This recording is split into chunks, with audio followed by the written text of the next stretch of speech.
तू मेरा मित्र है, खा।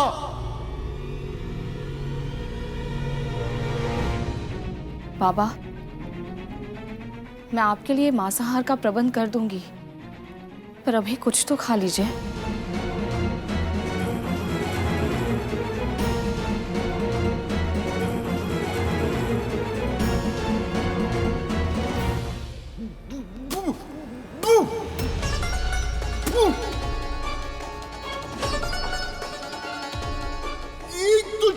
शाकाहारी भोजन दिया, ऊपर से दाल में शौक तो छोड़ो, नमक तक नहीं है।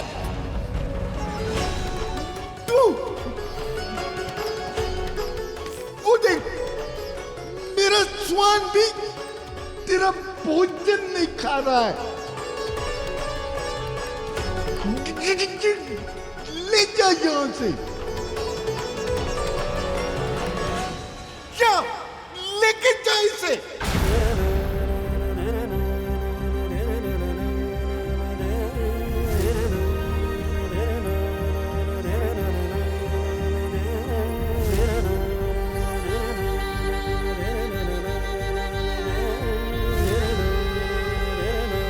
भोजन स्वाधीन बना दिया? इतनी बड़ी भूल कैसे हो गई मुझसे?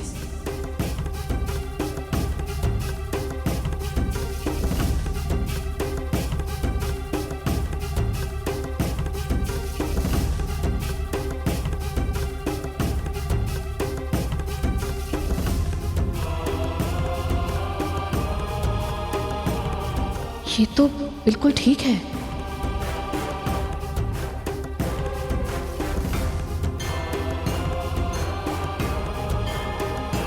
बाबा को मुझसे इतनी घृणा क्यों है?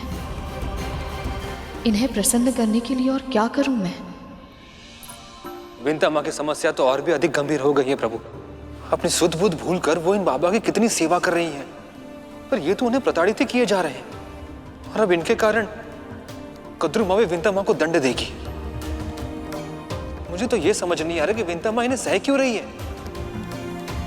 उन्होंने इतनी सहायता की इनकी, पर ये तो कृतज्ञ भी नहीं है।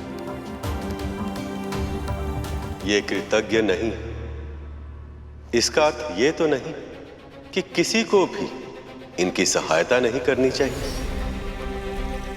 देवी विंता अपने पुत्र को परोपकार के संस्कार दे रही हैं, तो उन संस्कारों के मार्ग पर उन्हें स्वयं भी तो चलना होगा। धर्म का पालन अपनी सुविधा अनुरूप नहीं किया जा सकता शेष। धर्म का नियम सबके लिए समान होता है गरुड़। यदि स्वयं भगवान इन नियमों का पालन नहीं करेंगे तो संसार से उनके पालन की आशा कैसे कर सकते हैं?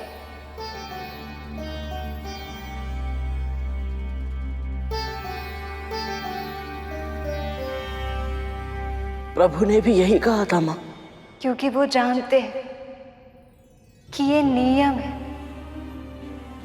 बिना पुरुषार्थ के लक्ष्मी किसी को नहीं मिलती। परंतु मां, स्वयं लक्ष्मीपति नारायण को भी नहीं।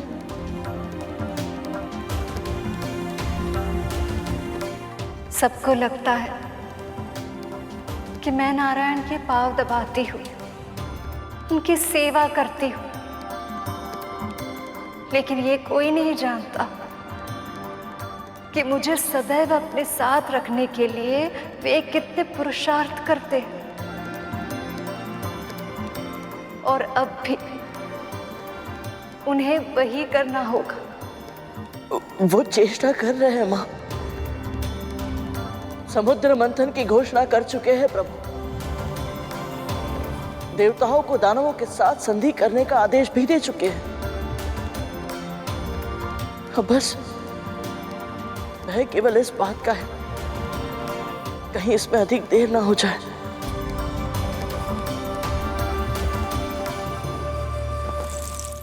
सत्य कह रही हो तुम दोनों?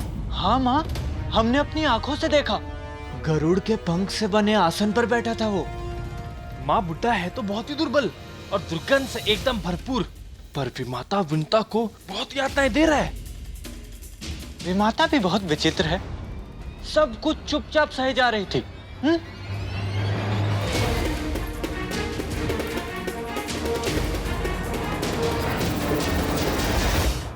ऐसा कौन सा अतिथि है वो जिसके बारे में विंता ने मुझसे आज्ञा भी नहीं ली और सत्य भी छुपा लिया? क्षीर सागर का मंथन, ये कैसे संभव महर्षि? इतने विशाल सागर को मथने के लिए मथनी कहां से आएगी? और ऐसी रस्सी कहां से मिलेगी जो उस मथनी को बांध सके? इन प्रश्नों के उत्तर तो हमारे पास भी नहीं है। अभी प्रभु विष्णु ने केवल इतना आदेश दिया है कि हम सब यहां मिलकर संधि वार्ता करें। आप सब असुर और हम देवता मिलकर अन्य प्रजातियों को इकट्ठा करें। एक बार हम सब जुड़ जाएं, फिर उसके बाद किसको क्या कार्य करना है ये स्वयं प्रभु बताएंगे। जब हमें यह नहीं पता कि आपकी ये योजना पूरी कैसे होगी, तो हम इसके लिए सहमति कैसे दे दें?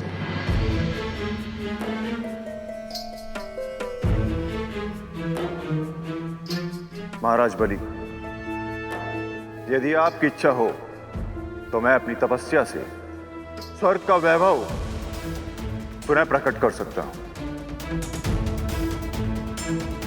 किंतु इसके लिए देवताओं से संधि करने की कोई आवश्यकता नहीं है।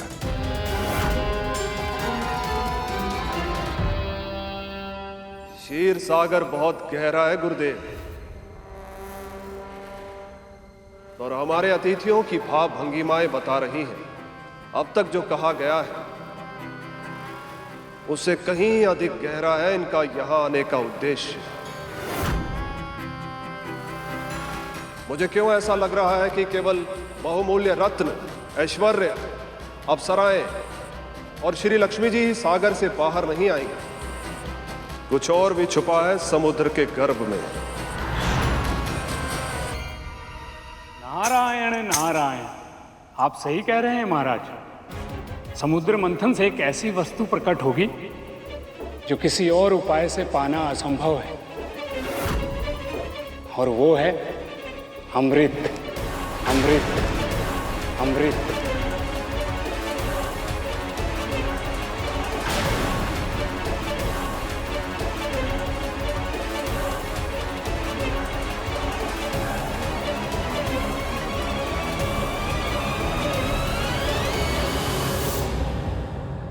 प्रभु, अब तो मुनिवर ने अमृत का लोभ भी दे दिया है।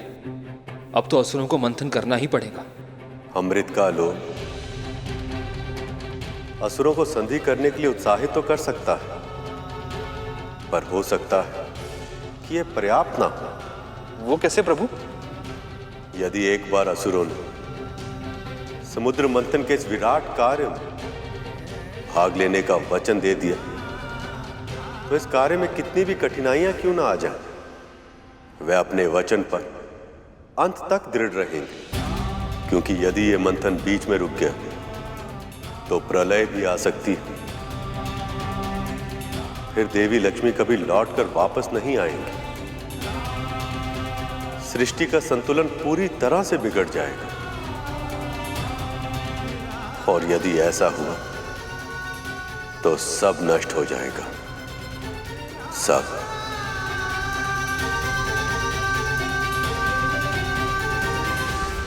माँ, हो सकता है मेरा अनुमान सही ना हो, परंतु आपके साथ के बिना प्रभु का उत्साह, उनका विश्वास, उनका सामर्थ्य इतना कम हो गया है कि समुद्र मंथन जैसे इतने बड़े कार्यों को कर पाना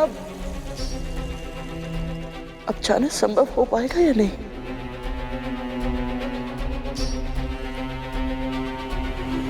प्रभु को आपकी सहायता की आवश्यकता है माँ।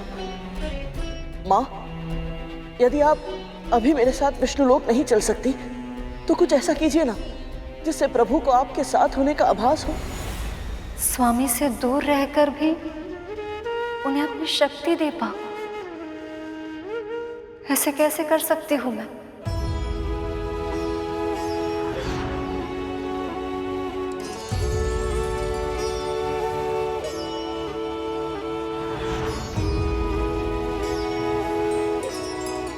मेरी माँ मेरे तन से गिरे पंखों को सहज कर रखती है और मेरी अनुपस्थिति में उन्हें अपने हृदय से लगा लेती है ताकि उन्हें मेरे निकट होने का आभास हो।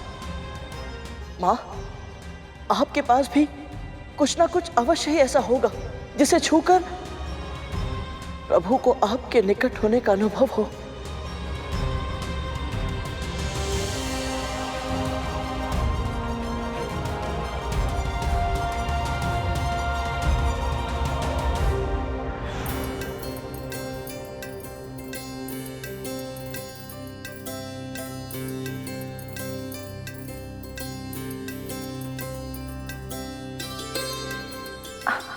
स्वामी क्या कर रहे हैं आप? यदि आप मेरे पांव दबा सकती हैं, तो मैं आपके पांव सजा नहीं सकता? मैं तो आपकी अर्धांगिनी हूँ, किंतु आप तो संसार के परमेश्वर हैं। और आपका पति भी तो हूं।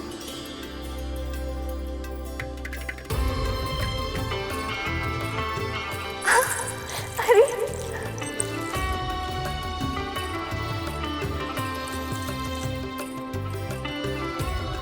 आपका नूपुर तो मेरा शत्रु ही बन गया है, मेरे आते की रचना ही बिगाड़ दी।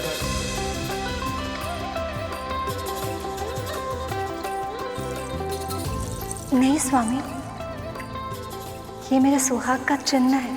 और आपका सुहाग मैं ही हूं। अवश्य, किंतु इसका ये अर्थ नहीं कि मैं इसे उतारने दूंगी आपको। तो मैं आपके लिए एक ऐसी पायल की रचना करूंगा जो सुंदर भी हो और उपयोगी भी, ताकि आपके सुहाग का चिन्ह आपके पांव पर सुशोभित भी होता रहे और उसका नूपुर मेरे आलते की रेखाएं भी बिगाड़ ना सके। स्वामी, ये तो बहुत ही अच्छा सुझाव है। स्वामी, मैं तो कहती हूँ क्यों ना हम दोनों ही एक एक पायल की रचना करें। देख तो ले कि हम दोनों की सोच एक दूसरे के समान है भी या नहीं। अवश्य।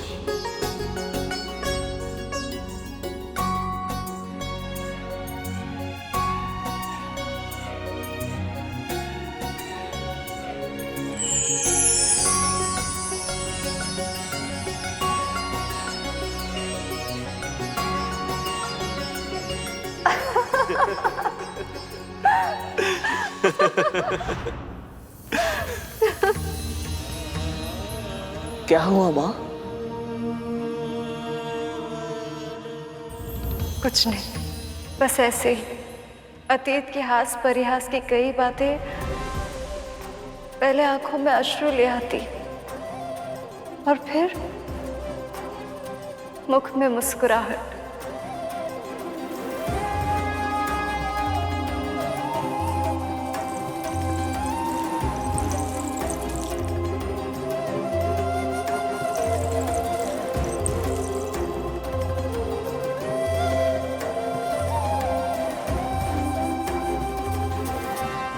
ये लो गरुड़।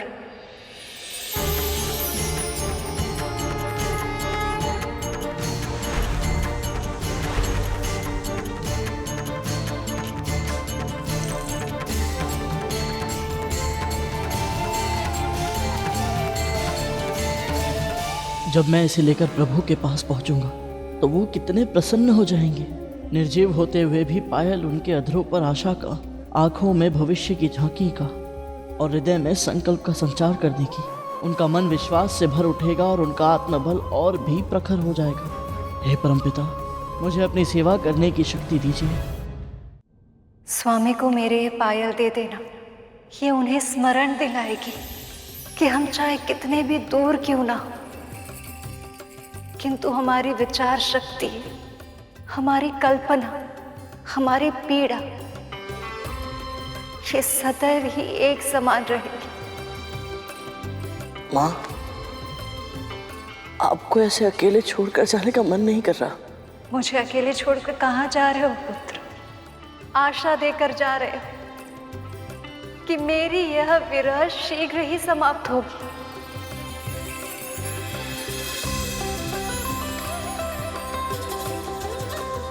आज्ञा दीजिए माँ।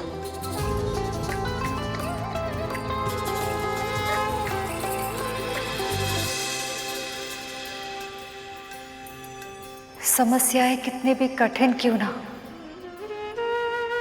किंतु उसे सुलझाने के लिए पहल करने की तुम्हारी ये हट तुम्हारी विशेषता है करुण। मेरा मन कह रहा है, नारायण की योजनाओं में और भविष्य में होने वाले समुद्र मंथन में तुम्हारा बहुत ही महत्वपूर्ण योगदान रहेगा। इतनी ख्याति अर्जित करोगे कि तुम्हारी मां को तुम पर गर्व होगा।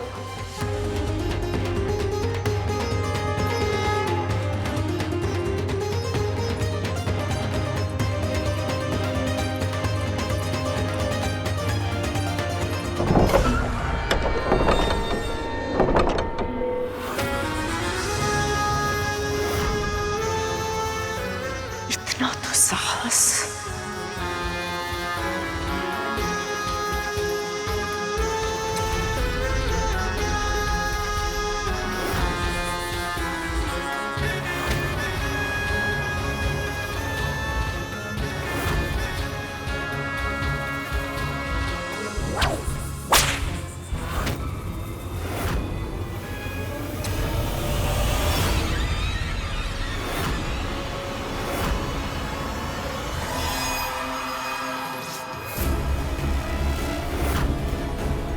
ये कोड़ा अचानक कैसे रुक गया?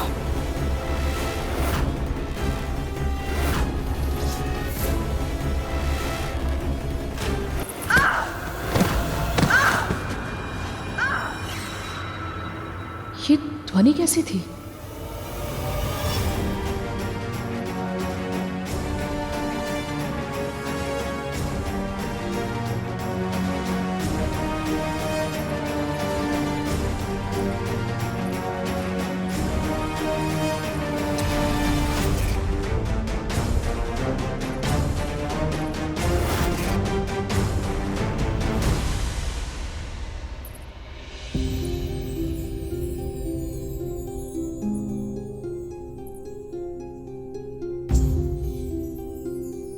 आपका बहुत बहुत धन्यवाद प्रभु। मेरी कुटिया इन वृद्ध बाबा के विश्राम का साधन बन पाई। मेरी उत्सुकता को क्षमा कीजिए प्रभु, परंतु मैं समझ नहीं पा रहा हूं ये वृद्ध है कौन और चाहते क्या हैं। जब ये विंता मां को इतना भला बुरा कहते हैं तो लगता है जैसे कोई असुर है जो उनके जीवन को और भी कठिन बनाने आए हैं। और जब मैं इन्हें कद्रुमा के साथ ऐसा व्यवहार करते हुए देखता हूं तो लगता है जैसे ये कोई समस्या नहीं है, ये तो स्वयं समाधान है। यही तो ऐसे व्यक्तियों की विशेषता होती है शेष। इनके व्यक्तित्व के भीतर झांक पाना आसान नहीं होता। ये वो पारखी होते हैं जो श्रद्धा और धैर्य की असली परीक्षा लेते हैं। धैर्य की परीक्षा तो मेरी भी हो रही है प्रभु। मैं ये सोच सोच के व्याकुल हूं कि देवता और दानव संधि कर पाएंगे भी या नहीं।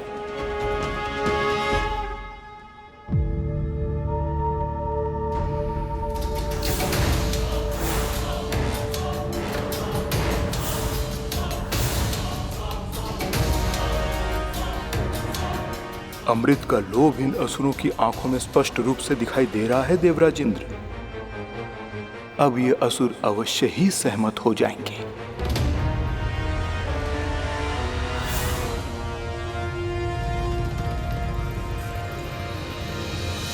हम इससे सहमत नहीं हैं।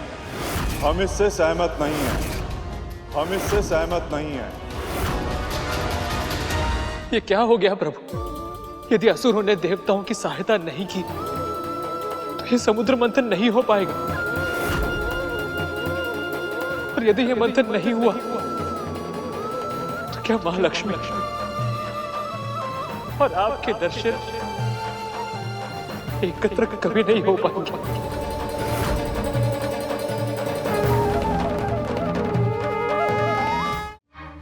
गुरुदेव,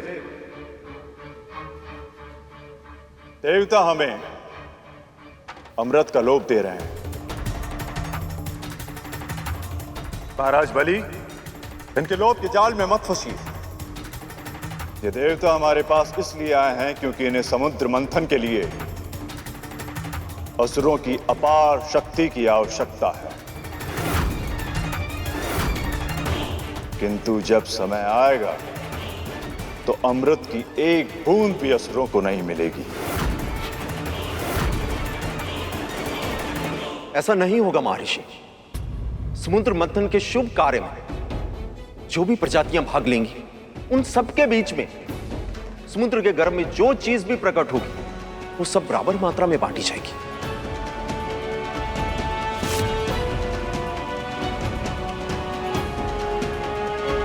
किंतु महाराज, असुरों को अमृत की क्या आवश्यकता है? हम असुरों के पास मैं हूं, शुक्राचार्य। यदि किसी भी असुर की मृत्यु होती है तो मैं उसे अपनी संजीवनी विद्या से एक क्षण में पुनः जीवित कर सकता हूं। गुरुदेव उचित कह रहे हैं बलि। विष्णु की माया से असुरों का हित हो, ऐसा संभव नहीं। मैं तो कहती इसी क्षण इन देवताओं को यहां से भेज दो। ये सत्य है कि इस समय देवताओं को अमृत की आवश्यकता अधिक है, पर फिर भी ये सब आपके पास प्रस्ताव लेकर आए हैं क्योंकि नारायण की यही इच्छा है। फिर भी यदि आप समुद्र मंथन में भाग लेने के इच्छुक नहीं हैं तो स्मरण रखिएगा, यदि देवताओं को अन्य प्रजातियों की सहायता से अमृत की प्राप्ति हो गई तो ये भी अमर हो जाएंगे और तब इन्हें मृत्यु के बाद फिर से जीवित होने के लिए ना ही अपने गुरु मंत्रों की आवश्यकता होगी और ना ही किसी विशेष विद्या की व्यवस्था की। और आप सब असुरों को सदैव अपने गुरु पर निर्भर रहना होगा।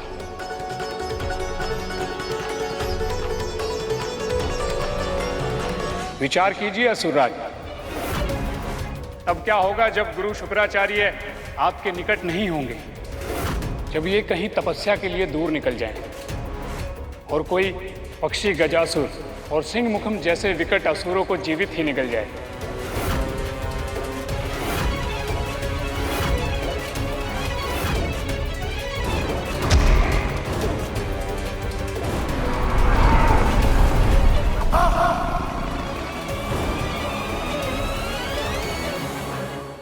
आवश्यकता से अधिक विचार वो जाल है महाराज, जिसमें व्यक्ति स्वयं उलझ के रह जाता है।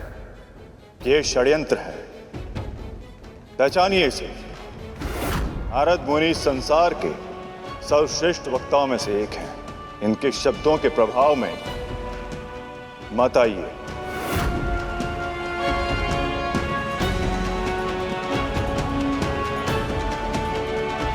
क्षमा कीजिए गुरुदेव, पर इनके शब्दों में केवल प्रभाव ही नहीं, अर्थ भी है, और उस अर्थ को मैं अच्छी तरह समझ पा रहा हूं। सारा अमृत देवताओं को मिल जाए, असुरों की सुरक्षा के लिए मैं ऐसा नहीं होने दे सकता।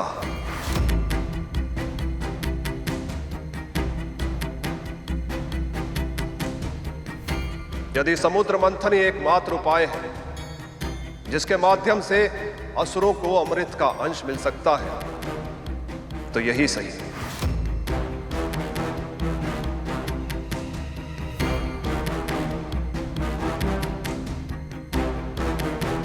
हम आपकी सहायता अवश्य करेंगे देवराज।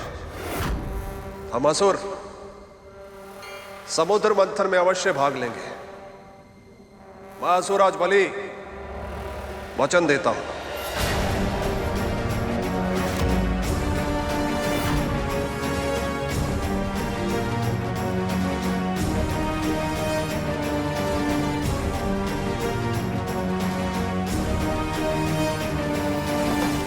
तो मैं देवराज इंद्र भी आपको वचन देता हूं असुरराज, कि जब तक ये शुभ कार्य संपन्न नहीं हो जाता तब तक हम सारे देव अपने मन में असुरों के लिए कोई भी द्वेष नहीं रखेंगे और आप सबको पूर्ण सहयोग भी प्रदान करेंगे।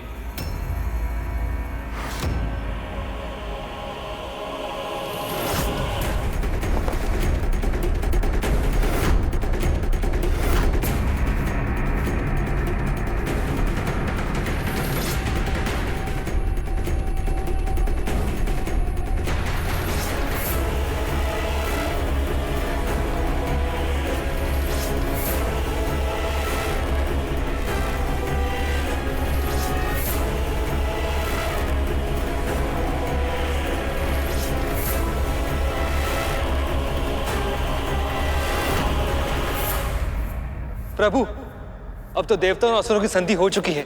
अब समुद्र मंथन प्रारंभ हो सकता है। असुर सम्राट बलि ने शुक्राचार्य का सुझाव ना मानकर बहुत बड़ी भूल की है शेष। कैसी भूल प्रभु?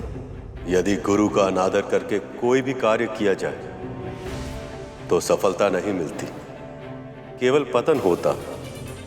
अब तो बस एक ही आशा है, इससे पहले कि बहुत देर हो, बलि को अपनी भूल का आभास हो जाए और वो उसे सुधार ले,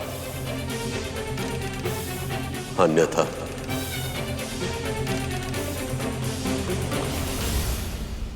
अभी तक तो माँ ने उस बुढ़े को चाबुक मार मार कर भागने पर विवश कर दिया होगा। बुढ़ा तो इतना दुर्बल है कि चाबुक देखते ही भयभीत हो गया होगा। दंड तो विमाता विंता को मिल रहा होगा। चाबुक की मार की कल्पना कर तक तू सट सट सट। गरुड़ जहां कहीं भी होगा अपनी माँ की चित्कार सुनकर कितना तड़प रहा होगा। माँ माँ माँ माँ।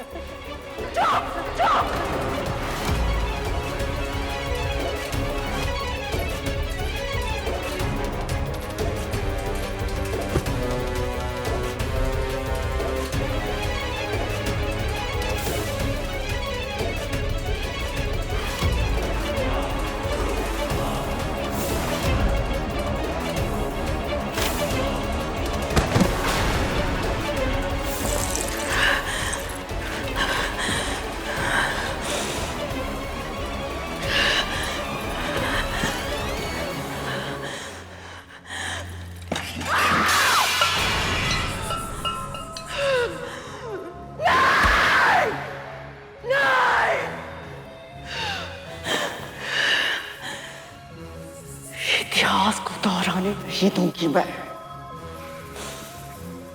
चिंता फिर से मुझे मूर्ख बना दे और मैं देखती रह जाऊं। नहीं, अब ऐसा नहीं होगा, बिल्कुल भी नहीं। भले ही तुमने मुझसे छुपाया है कि वो पूरा कौन है, मैं जान कर रहूंगी मुझे क्या कर रहा है। प्रभु, अब जब संधि हो गई है तो आपकी योजना का अगला पड़ाव क्या होगा? गरुड़? गरुड़ कहाँ है? जी प्रभु, वो क्या छुपा रहे हो तुम शेष? क्षमा कीजिए प्रभु, मैंने उसे मना भी किया था परंतु वो ठान चुका था। क्या करने से मना किया था शेष? और गरुड़ कहाँ है?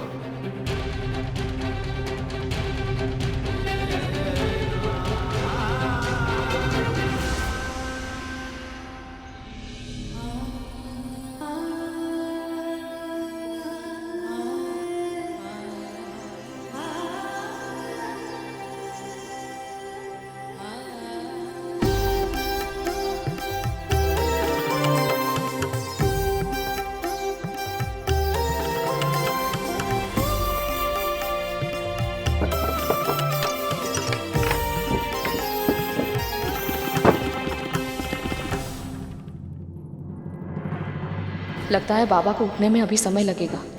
तब तक मैं महल के सारे कार्य समाप्त कर लेती हूँ। फिर उनके लिए चंदन और पुष्पों का लेप बना दूंगी ताकि उनके तन से आने वाली गंध थोड़ी कम हो जाए।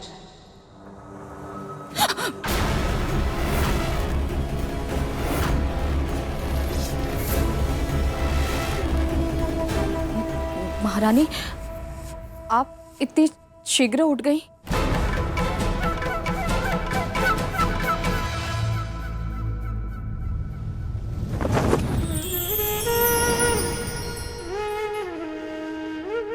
गरुड़, कहाँ गए थे तुम?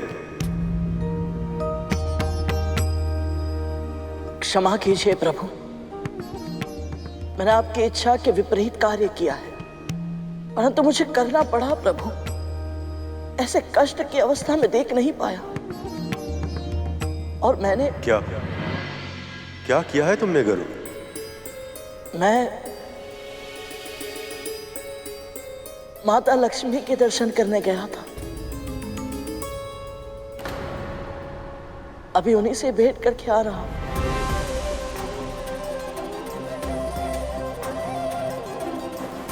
ये तुमने क्या किया गरुड़? क्यों तोड़े तुमने मेरे बनाए हुए नियम? क्यों गए तुम देवी लक्ष्मी से भेंट करने?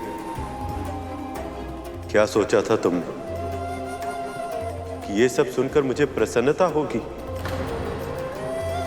तुम्हें पता है कि विरह की सबसे अधिक पीड़ा कब होती? जब प्रिय और प्रेम एक दूसरे से दूर हो रहे हैं, तब नहीं। जब दोनों एक दूसरे से दूर रहने के लिए विवश हो, तब भी नहीं। विरह की पीड़ा असहनीय तब होती जब विरह की समय सीमा समाप्त होने के बाद मिलन के लिए दोनों एक दूसरे के पास लौट रहे, जब पग आगे नहीं बढ़ पाते और हृदय और भी तीव्र गति से धड़कने लगता। गरुड़, अभी तो केवल देव और दानवों के बीच में संधि हुई। समुद्र मंथन के लिए कितना कुछ करना शेष है, न जाने उस सब में कितना समय लग जाएगा। और तुमने अभी से देवी लक्ष्मी को सूचित कर दिया, उनकी आशाएं कितनी बढ़ चुकी होंगी। उन्होंने शीघ्र ही वैकुंठ लौटने का स्वप्न संजो लिया होगा। ऐसे में यदि किसी भी कारण से मैं अपने लक्ष्य में असफल रहा, तो इनका हृदय चकनाचूर हो जाएगा। तब मैं क्या करूंगा गरुड़? कैसे संभालूंगा मैं स्वयं को? तुम्हें आभास भी है तुमने कितनी बड़ी मूर्खता की है गरुड़। हाँ भैया, मैं जानता हूं मैंने बहुत बड़ी मूर्खता की है, पर यदि मेरी इस मूर्खता से मैंने अपने परम पिता का संदेश मां तक और मां का संदेश परम पिता तक पहुंचा पाया, मैं ये मूर्खता बार बार करूंगा। लक्ष्मी का संदेश?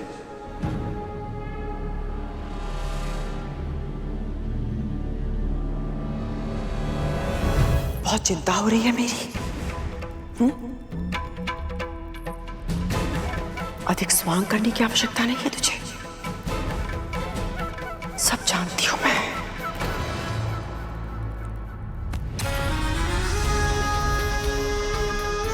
तुझे क्या लगता है तू मेरे विरुद्ध षड्यंत्र करेगी, मेरे विरुद्ध योजना बनाएगी? योजना? षड्यंत्र? ये आप क्या कह रही हैं महाराज? कौन है वो? कौन है वो मायावी जिसे तूने अपनी कुटिया के अंदर छुपा के रखा है?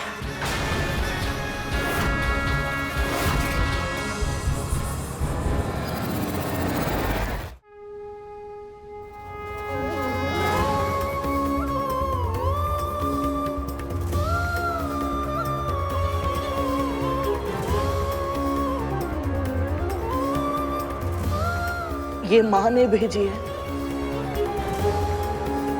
आपके लिए।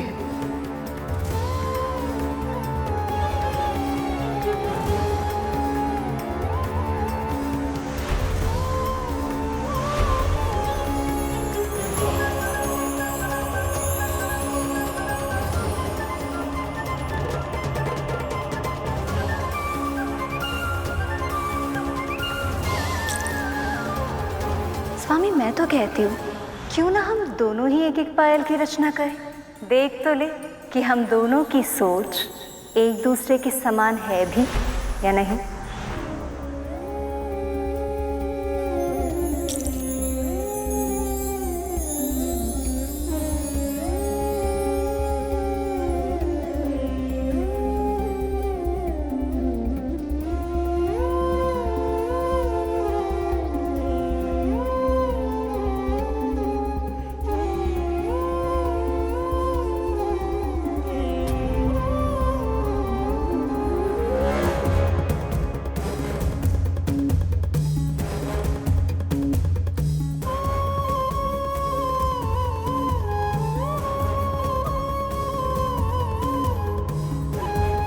इस पायल को हृदय से लगाकर लग रहा जैसे हमारे प्राण लौट आए हैं, स्वयं देवी लक्ष्मी लौट आई हैं।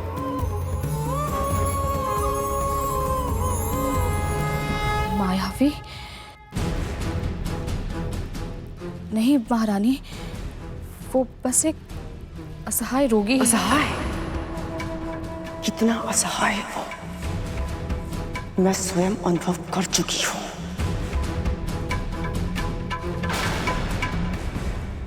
तूने साहस भी कैसे किया? मेरी बिना आज्ञा के तू एक मार्ग के भिक्षुक को मेरे महल के अंदर लाके बिठा देगी? इसीलिए उस दिन तू मुझे कथा सुना रही थी ना, क्योंकि तुझे झूठ बोलने क्या क्या मिल जाए। मुझे क्षमा कर दीजिए। तेरे दंड का निर्णय मैं बाद में लूंगी। इसी क्षण जा और उसे मेरे महल की परिधि से कम एक कोस दूर बाहर फेंक कर आओ। मैं बाबा को लौट जाने के लिए कैसे कहूँ? कहाँ जाएंगे वो? अपना ध्यान कैसे रखेंगे? मैं ऐसा नहीं कर सकती महारानी।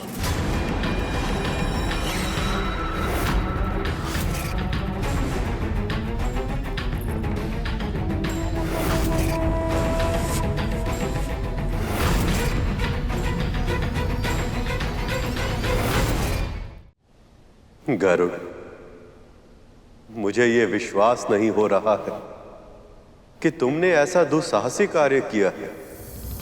मैंने तो कुछ नहीं किया है प्रभु। परंतु पायल तो तुम ही लाए हो गरुड़। कहना क्या चाहते हो तुम? बस यही कि समस्त संसार में जो कुछ होता है प्रभु की इच्छा से ही होता है। कभी कभी नियम बनाने वाला अपने ही नियमों के जाल में उलझ जाता है, किंतु तुमने अपने हठ से, अपनी मूर्खता से असंभव को भी संभव कर दिया है गरुड़। तुमने मेरा नियम तोड़ा भी नहीं और प्रतीक के रूप में ही सही तुम मेरी प्रिय, मेरी लक्ष्मी को मेरे निकट ले आए। विरह में मेरी दशा ऐसी हो गई थी कि देवी लक्ष्मी के अतिरिक्त मैं कुछ और सोच ही नहीं पा रहा था। तुमने मुझे उस अवस्था से निकालकर मेरे भीतर उत्साह का संचार कर दिया है गरुड़। अब मैं वो भविष्य देख पा रहा हूं जिसमें शीघ्र ही वे मेरे साथ होंगे, मेरे निकट होंगे।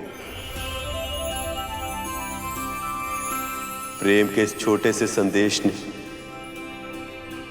मुझ में इतनी प्रसन्नता, इतनी ऊर्जा भर दी है कि अचानक ही सब कुछ संभव लगने लगा है मुझे।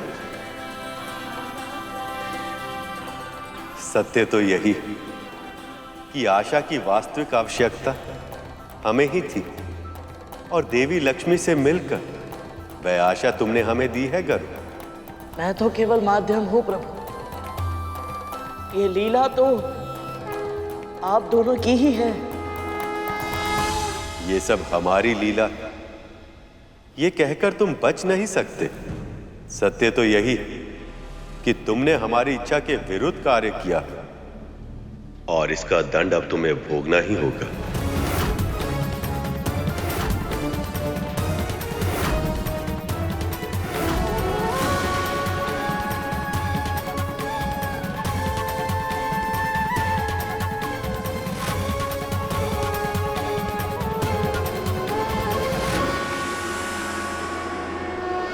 जब तक क्षीर सागर का मंथन पूरा नहीं हो जाता, तब तक तुम्हें देवों और दानवों के साथ मिलकर इस कार्य को सफल बनाने में योगदान देना होगा।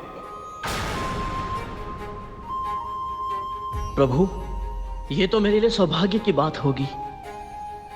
नारायण नारायण। प्रभु, आपके मुख पर ये हर्ष की छाया देखकर मुझे बहुत प्रसन्नता हो रही है। पर ये केवल देवताओं और दानवों के संधि के कारण ही नहीं है, अवश्य ही इसके पीछे कुछ और भी कारण है। नारायण नारायण। आपने सत्य कहा देव ऋषि। मेरे हर्ष का मेरे मुख पर छाई हुई इस मुस्कुराहट का कारण है देवी लक्ष्मी द्वारा दिया गया ये स्मरण चिन्ह।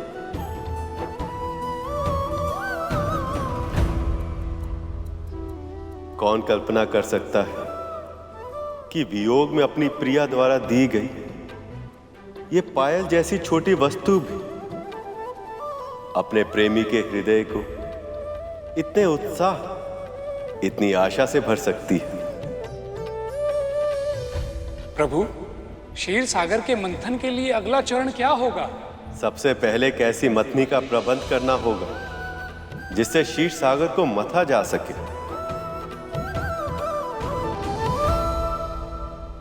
पर प्रभु, इस कार्य के लिए तो बहुत ही विशाल और शक्तिशाली मथनी की आवश्यकता होगी, परंतु ऐसी मथनी मिलेगी कहां?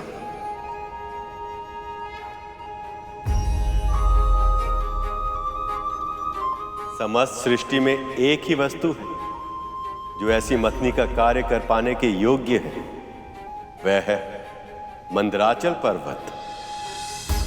मंदराचल पर्वत?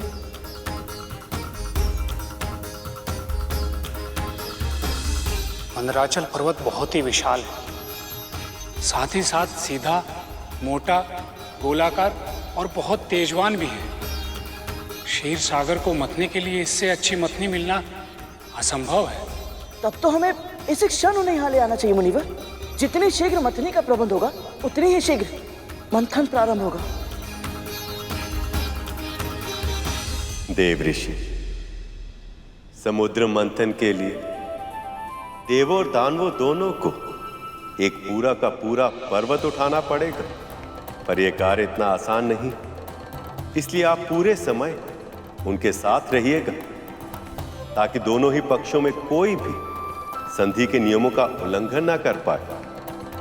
वैसे भी शुक्राचार्य संधि से तनिक भी प्रसन्न नहीं है, इसलिए मैं नहीं चाहता कि मंथन पूरा होने से पहले उन्हें संधि तोड़ने का एक भी अवसर मिले। जो आज्ञा प्रभु। एक बात और नारद, आप गरुड़ को भी अपने साथ ले जाइए।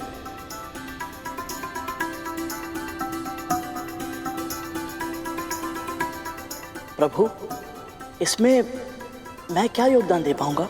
जो कार्य करने की इच्छा रखता है वह चाहे तो इतने बड़े अनुष्ठान में अपने लिए कोई ना कोई कार्य तो ढूंढ ही सकता है गरुड़। जो आज्ञा प्रभु।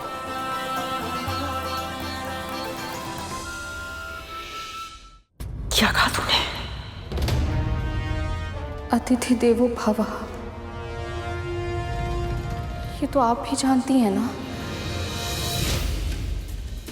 वो बाबा चाहे जो भी हो, जैसे भी हो, केवल मेरे ही नहीं आपके भी अतिथि हैं, और उनका अनादर करना उचित नहीं है। क्या उचित है और क्या अनुचित, ये तू बताएगी मुझे। तू जो षड्यंत्र कर रही है ना, वो सब जानती हूं मैं विद्या। मुझसे ही झूठ बोलकर इतनी चालाकी से उसे मेरे महल के प्रांगण में तूने आमंत्रित कर लिया, और अब मुझे क्या आना? मैंने आपसे असत्य कहा, उसके लिए मुझे क्षमा कर दीजिए। आपको जो दंड देना है मुझे दे दीजिए, पर बाबा को मेरी कुटिया से मत निकालिए। कौन है वो? तेरा संबंध ही क्या है उनके साथ? केवल मानवता का संबंध है।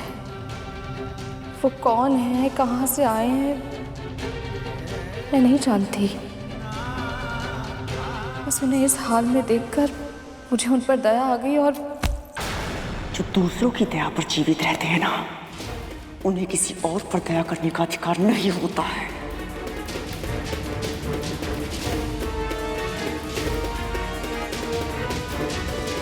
अदिति दीदी तेरे पुत्र को अपने साथ क्या लेकर गई? तो परेशानी भूल गई। दासी है तू मेरी।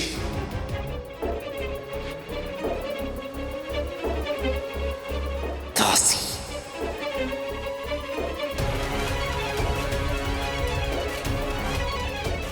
स्मरण है मुझे और मेरे पुत्र को भी ये स्मरण है,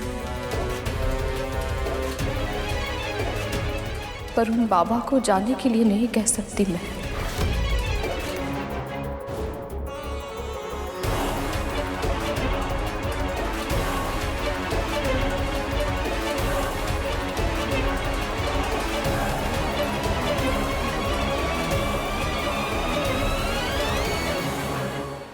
आप सही कह रही थी मां, अवश्य उस बूढ़े की शक्ति का प्रताप है जो गरुड़ के निकट न होते हुए भी दासी मां में इतना साहस आ गया कि उन्होंने आपकी ही आज्ञा का उल्लंघन कर दिया।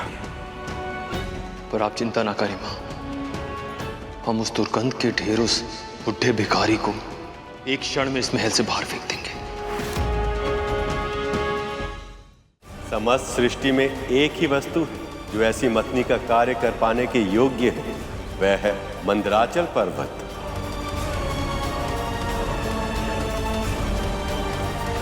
ये दास यहाँ पे क्या कर रहा है? यहाँ जो भी उपस्थित है प्रभु विष्णु की इच्छा से उपस्थित है और उनकी इच्छा पर प्रश्न करने का अधिकार किसी को भी नहीं है। नारायण नारायण, लक्ष्य विराट और कठिन भी है, इसलिए हम सबको अपना ध्यान मंदराचल पर्वत पर केंद्रित करना चाहिए। मंदराचल, मैं असुरराज स्वर्गाधिपति बलि तेरा आवाहन करता हूं। प्रकट हो, प्रकट हो, प्रकट हो, प्रकट हो।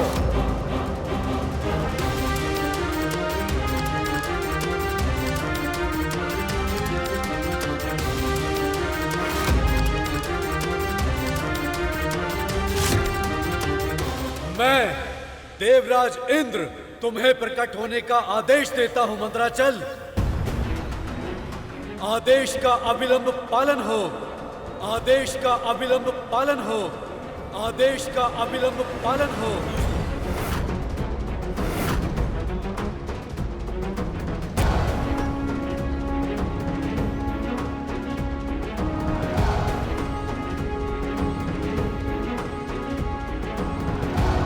मंदराचल पर्वत, सभी देवता और असुर, असुरों की माता दिति और देवताओं की माता अदिति, गुरु बृहस्पति और स्वयं मुनि नारद तुझे बुला रहे हैं। प्रकट हो, प्रकट हो, प्रकट हो, प्रकट हो, प्रकट हो, प्रकट हो।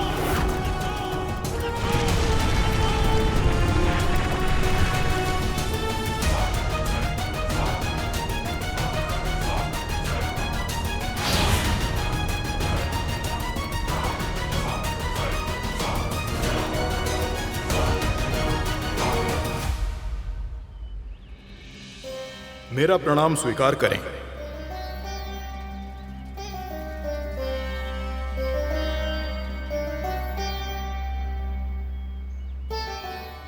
आप सब यहां एक साथ, पर इस कृपा का कारण जानने के लिए मैं उत्सुक हूं। संसार में श्री को वापस लाने के लिए प्रभु विष्णु ने क्षीर सागर के मंथन का विचार किया है और इससे देवों और दानवों साथ ही अन्य प्राणियों का भी कल्याण होगा। इस कार्य में हमें आपके सहयोग की आवश्यकता है मंदराचल। हम चाहते हैं कि आप वो मथनी बने जिसकी सहायता से इस विशाल सागर को मथा जा सके। सच कहूं तो प्रभु विष्णु की सेवा करना तो किसी का भी सौभाग्य होगा, और क्षीर सागर का मंथन करना तो अति दुर्लभ अवसर है जो हम पर्वतों के लंबे जीवन काल में भी पहली बार आया है। परंतु मैं क्षमा चाहता हूं। मैं चाहकर भी आप सबकी सहायता नहीं कर सकता।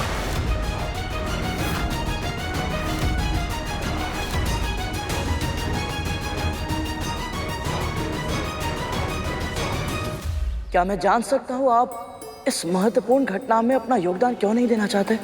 मैं अपना योगदान देना चाहता हूं, परंतु चाहकर भी ऐसा नहीं कर सकता, क्योंकि अब पहले की तरह मेरे पंख नहीं हैं और बिना पंखों के मैं अचल हो गया हूं, कहीं आने जाने में असमर्थ हूं और एक ही स्थान पर रहने के लिए विवश हूं। तो क्या पर्वतों के भी पंख हुआ करते थे? हाँ गरुड़, ये बहुत समय पहले की बात है। केवल मंदराचल पर्वत ही नहीं, सभी पर्वतों के पंख हुआ करते थे और जहाँ उनका मन चाहता वो वहाँ उड़ जाते थे।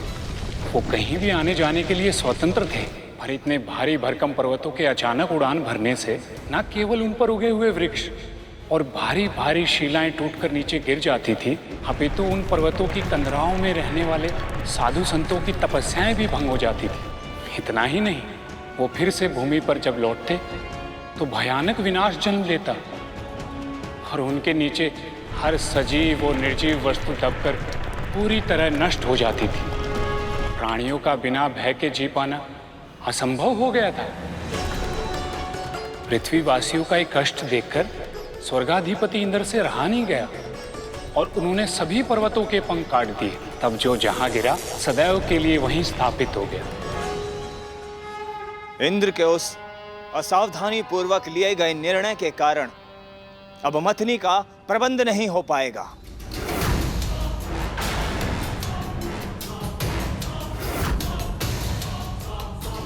और जिसके कारण ना ही समुद्र मंथन होगा और ना ही अमृत मिलेगा। देवराज ने वही किया जो उस समय उचित था।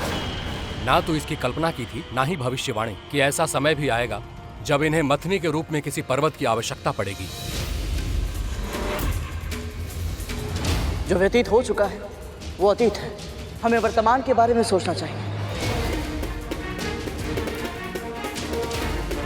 जो समस्या हमारे सामने है उसके समाधान के बारे में सोचना चाहिए। गरुड़ ठीक कह रहा है पुत्र।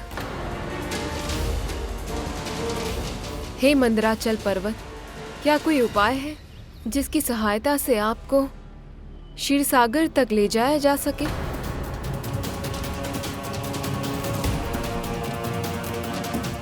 एक उपाय है देव माता।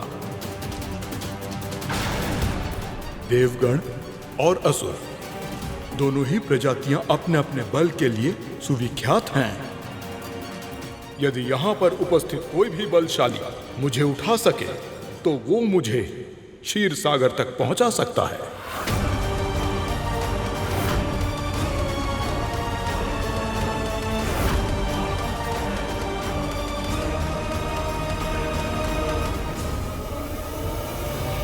क्या ये संभव है प्रभु?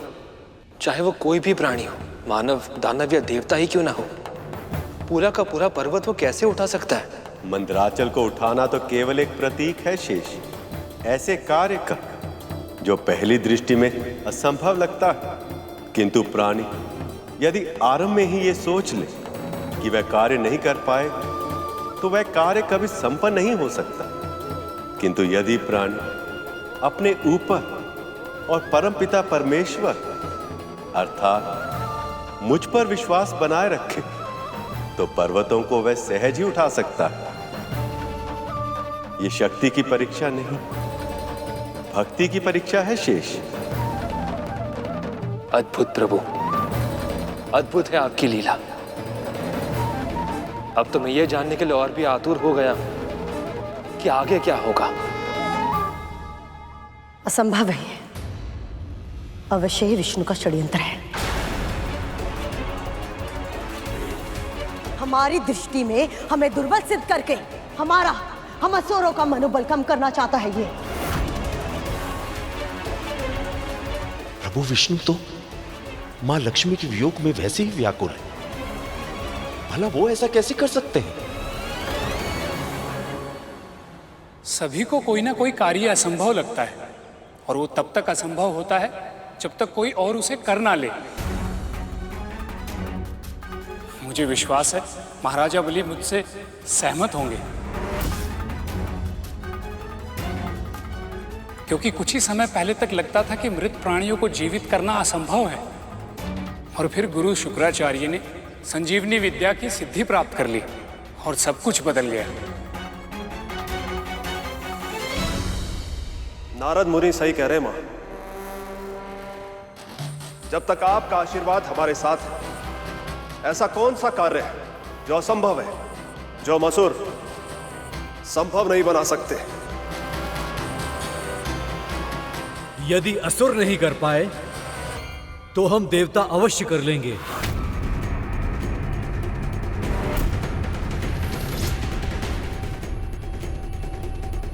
हम युद्ध में अवश्य हारे थे, पर केवल इसलिए क्योंकि हमारे विरोधियों ने अनैतिक सिद्धि का प्रयोग किया था। इसका अर्थ ये नहीं है कि हम बलशाली और योग्य नहीं हैं। इंद्र, देवताओं की शक्ति की परीक्षा के लिए किसी और अवसर की प्रतीक्षा करनी होगी, क्योंकि समुद्र मंथन का पहला चरण मेरे पुत्र ही पूरा करेंगे। स्वर्गाधिपति होने के कारण प्रत्येक विषय में चुनाव का पहला अधिकार मेरे पुत्र का होगा।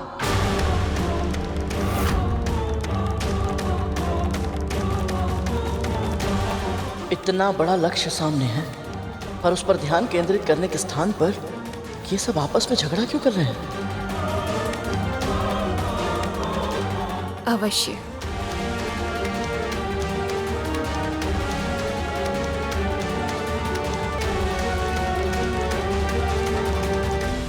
जब मां ने कह दिया तो यही सही। असुर जाएं और हो सके तो इस पर्वत को अवश्य उठा लें।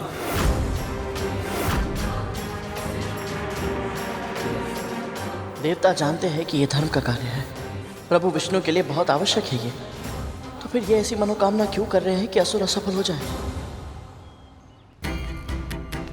आशीर्वाद दीजिए बाबा। सफल।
ये सारे के सारे असुर इतने शक्तिशाली होकर भी इस पर्वत को उठाना तो दूर, इसे हिला भी नहीं पा रहे हैं।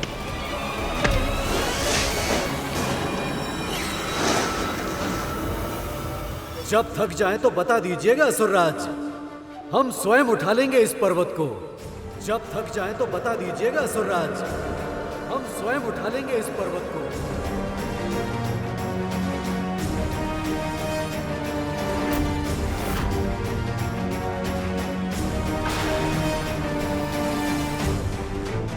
ये इंद्रदेव क्या कर रहे हैं? कटु वचन कहकर असुरों को क्रोधित कर रहे हैं। प्रभु ने इन्हें साथ मिलकर कार्य करने के लिए कहा, पर यदि इनके अहंकार के कारण इनकी संधि टूट गई तो समुद्र मंथन कैसे पूर्ण हो पाएगा?